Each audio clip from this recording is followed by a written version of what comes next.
probably should have mentioned sooner, but to celebrate the launch of the new series and the recent subscriber milestones we've been smashing, I thought it was about time to give away another copy of FM17. So I'm doing just that. You can find out more details at tinyurl.com/Lollujo FM17. The link will be down in the description as well, but the general gist is you need to be a subscriber to the channel. That gets you an entry to it. You have to just click on the link to confirm you're a subscriber, and then there's some other ways you can get extra tickets as well, like sharing on Twitter and Facebook and watching some videos and stuff. All very straightforward, works the same way as the previous giveaways we've done, and within I think it's 2 weeks today, if I've worked out my episode scheduling right, we'll be able to announce another winner of yet another copy of FM17. I think that'll be the 4th one we've given away on the channel already.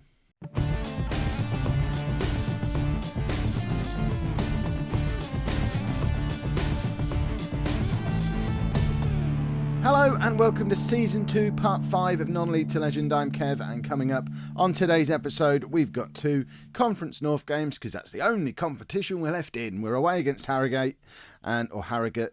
Oh, we had this last year. Is it Harrogate? Harrogate. Nobody knows. Let me know down in the comments. And we're at home against AFC Fylde. I'm pretty sure I can say that one correctly. Since you were last with me, it's been a strange old time. Form-wise, it's been great. None of those nasty red circles on here at all. Just the one orangey yellow blot on what has been an excellent run of form where we've scored 4 goals a number of times. But this was a bit weird. We had so many games called off because of waterlogged pitches, not just in Gainsborough. We had one away against Kettering called off, which we've only just played a couple of days ago now. But if we hadn't have managed to, I'm claiming this as managerial masterstroke, we had the forethought to arrange some friendlies just to keep us match fit, because otherwise we'd have gone from the 2nd of December all the way through to Boxing Day on the 26th of December without kicking a football. Nice little almost month-long break in the middle of the season. We only managed to get 2 friendlies arranged in that time as well, because when the games are called off last minute the way they are, it's all a bit silly. I think that one we already had arranged a friendly there because that was going to be the next round of the FA Trophy qualifying. So luckily we had that one in as well, and then it was the next 2 or 3 league games were postponed as well. So we've done the break has done us a world of good, and we've come out the other side of our little sticky patch that we went on around the time of the last episode. Like you can see, we're in good form, and I think we've still got a game in hand as well with all this silliness that's gone on. Yeah, we've got a game in hand over some teams. In fact, I guess the game in hand is against AFC Fylde, because we play them in the second part of this episode, and they are 1 point ahead of us in the playoff spots. We're still not mentioning any of that, but we are just 1 point outside of the playoffs, which we're not talking about them yet because we're only 25 games into the season. Maybe when we're 3 games away from the end of the season, if it's still a possibility, we might say it without me covering my mouth and whispering. Player-wise, Sam Madeley is having a brilliant season, already on 12 assists. Brogan's 2nd on average ratings, and I imagine we're not too far away from having one of the top goal scorers. Joe Parker, he's spent a little bit of time out injured, so he's down to 7th place now. But he does have 15 goals from 14 starts. So that's not too shabby, is it? If we look at the minutes per goals thing, he's well ahead on that. If we sort it, can we sort it by minutes per goal? I'm sure you used to be able to do that. Well, anyway, out of that top 8, he's got the best minutes per goal. So we're claiming Joe Parker, best striker in the Conference North. This is the team that we're going to be playing today for the away game against Harrogate, because no one knows how it's pronounced. You lot couldn't help me last year. You're not going to be able to help me this year either. Harrogate. So this is the team. Willis is in goal, then a back 4 of Roberts, Masonda, Cook and Gurr. Douglas, Sam Wright. Is he Sam? Yeah, Sam Wright. I was thinking Steve Wright for a minute there, the fella off the radio off of the 90s. And Brogan on the left wing with Jordan Wright on the right wing, and then Parker and Madeley up front. It's the closest we've got to a first choice starting 11, other than the fact that probably Dale Witham would be in for maybe Douglas, maybe Wright. Douglas is actually doing quite well playing in that position. Witham's usually in. Nathan Jarman is hovering around again and is finally scoring goals again as well. We have had a little bit of transfer business since you were last with me as well, just outgoing. We've not brought anyone else in, but record signing, record £50 signing, Matthew Challoner couldn't get in the team, so he's left. Danny Elliott was a non-contract player. We're not particularly happy that he left because he was getting a little run in the team at the time, but He wasn't on a contract. Telford offered him money. We couldn't afford to offer him a proper contract. So he's gone to Telford. Is he going there? I mean, he's on non-contract there as well. I don't understand, because he was in our team. He may as well have stayed with us and been a non-contract player, and he'd have probably played more games than he's played for Telford. Jordan Fell went to Southport on the same deal as well, which is no big deal because we've got 2 other backup goalkeepers. We didn't really need him. So let's get into the game against Harrogate. I think we'll go for Harrogate.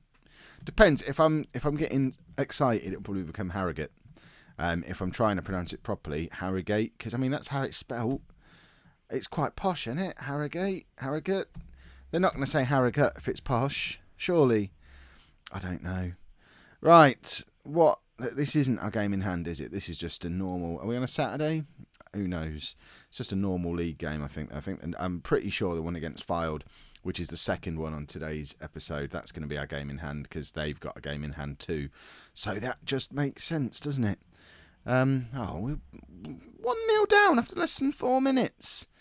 Where are this lot? I don't even know where this lot are in the league. I suppose we have to watch their silly little goal from a corner in 3D. Not that anyone wants to. Oh, look how happy he is! Waving his arms around like nobody's business.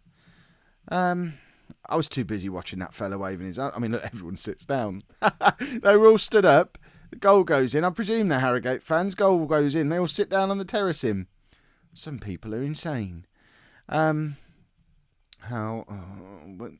Where we were looking where Harrogate are in the league. I mean, they're right on our tail, actually. We've got the game in hand over them as well. But if they do beat us today, and it looks like that's what's going to happen going into half-time, they're only going to be 4 points behind us. So as much as we're having a tentative look at potential positions we could move into with a run of good results, we need to keep an eye over our shoulder. I mean, we've had 2 really long winning streaks this season now, and we're still only in 6th place. It shows how damaged we were by that. Was it run of 5 straight defeats to open the season up when we were still trying to settle on a tactic? We went through the 4-3-1-2. We tried the 5-3-2, and it took us a little while to settle on this one. And Sam Madeley's got the goal back. It's 1-1. That's his 13th goal of the season now. And when you consider that man's got 12 assists as well, for us to still be in January and him to be involved in 25 goals already this season, I would argue that's a better contribution than we got from either of the free scoring front 2 last year or from Joe Parker this year. He's like a proper complete striker for us. I mean, he's not playing as a complete forward because supposedly he's not capable of doing it. But when you're in that creative and that good a finisher, I would argue that's a complete forward. Purely, I mean, surely by definition, complete forward. Right, Jordan Wright is not. I mean, he's been a bit iffy a little bit lately. But what we do when he's not playing well is we stick Madeley out onto the wing. Oh, and we'll bring Nathan Jarman on. I mean, that front 3 must terrify defences. I don't know. I'd be scared if I saw that, if I knew where they were. To be fair, though, I don't know any of the other players are. So the other managers, if they're anything like me, are looking at that thinking, 3 men up front, eh? Completely indifferent. Don't know who they are. But, you know, there's a lot of goals in that front 3 that we've got on there at the moment. And hopefully, in these last 10 minutes, we'll add 1 extra to their tally. I may as well bring Witham on. I mean, there's or let's bring Picton on for Joe Cook, just because he was on a slightly lower rating, and we have to do it by the numbers. It's become almost like a compulsive thing that I have to take off the lowest rated players, even if it's a stupid pointless substitution that's not going to change the game. It's probably a habit I need to force myself out of and try and be a bit more tactical with these substitutions. But you know, I have an allergy to thinking tactically too often.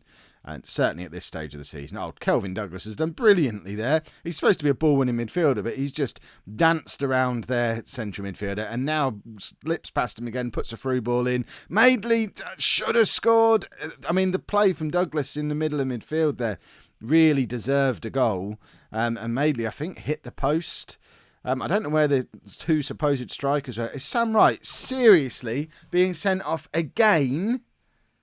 I mean, how many times have you lot seen him be sent off? Because it's not the only time he gets sent off when you're here. For goodness sake. Ugh. Right. I mean, that's why he's not a proper first-team regular. Because every time he starts to establish himself back in the team again, he goes and gets himself sent off. He gets a longer ban than you'd get just for a straight red card because he did something horrifically violent to earn the red card, probably. He'll be out for 3 or 4 games now. Witham comes back in, builds a partnership with Douglas again, and Sam Wright doesn't play for another 2 months. It's ridiculous. Oh, I think we might have to move him on because he just annoys me. Right, let's go and get this game in hand played against Fylde. As suspected, the game against Fylde is our game in hand. So we win this, we further establish ourselves in an area of the league we've decided not to talk about. We're already officially in there right now, in 5th place. But we won't discuss what potential repercussions a 5th place finish would have. The only change we've made from the team that played against Harrogate. We had the long... I've never talked about a team's name so long. How did I forget who they were? Witham comes back in for Sam Wright because Sam Wright's an absolute moron who... He's now got a sulk on because I'll find him a week's wages. I might just sack him. If he gets sent off for a 3rd time this season, I think I'll sack him. Is there the option to sack him? Releasing him on a free transfer doesn't do it justice. I want to actually sack him. Oh. It's got to be gross misconduct, not able to perform the duties of your job if you're getting sent off constantly, surely. I need to get... Can we appoint lawyers? I want lawyers. No? I'm angry. How's my... Now I'm even more angry. My heart... I'm going to tell you what. Shredded wheat, everyone, is doing me good. My pulse is down to 72 beats a minute. 74 now. Clearly the thought of shredded wheat has got me a bit excited. But, yeah, interesting. Normally when I do that, I'm over 100. Go shredded wheat. We've played so well without you here. You lot turn up again, and suddenly the run of consecutive wins, forget that. I don't know what it is. Are we camera shy? How does it even know? It's the old curse of FM. You lot must have come across this. It's an FM superstition I've had for 20 years. If you're in a good run of form, you don't save the game and you don't exit. But I was playing the game last night. We're on that run of wins. I had to go to bed, so I closed the game, come back on it today. Oh, we're on that run of wins. This is going to be a fun episode. We won like 6 games in a row before I went to bed last night. Come back on. Oh, did you exit the game? Time for your punishment then. You're not going to win for 5 games now. It boils my... See, now Kettering are sneaking in behind us. They've got a game in hand, level on points with us. Get Nathan Jarman on quick. And should we have Elliot Chamberlain on as well? Both of those two have been rubbish today. The 2 strikers who've been so good all season long. Absolute nonsense today. I was so angry I've missed my normal substitute slot at 68, 69 minutes. One of them will score now just to make a mockery of my substitution. But there, it's got so desperate here at Gainsborough that Elliot Chamberlain has somehow made his way back onto the pitch.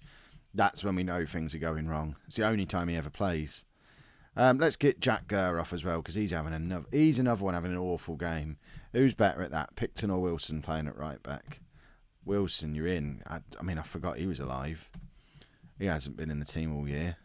Are we having an injury crisis or something? And I've not noticed because my options for players on the bench. I think this is just the squad slowly being thinned out as players leave to go to other clubs on their non-contract deal. We should have scored there, by the way.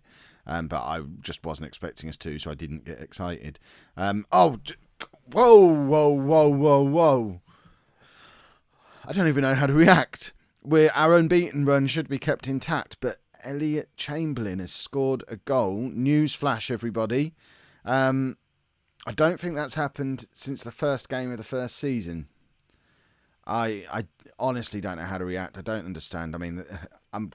Part of me's glad that everything's been right with the world, because if Elliot Chamberlain just earned us a point, I don't know what. See, words have gone. George. You're better than that. Go on, let's grab another equaliser. All the goals coming in the last minute. I mean, we could have intercepted. Whoa, George Willis. He's saying, oh, no, I'm not handling this. Get it back out again quick. And, of course, Roberts just spins it around. Turns on. I mean, we're still in a playoff spot. I don't know, perhaps saying it will stop us being so nervous about it, because since we were there, we've been rubbish. So perhaps it was the fear of it that was making us fear it. But by acknowledging that it exists, perhaps we will no longer fear it. There you go. We're getting deep. We've got, quick maths, 15 games left. It's doable. It's unlikely. You've just seen how we've played for 2 games, so it's unlikely.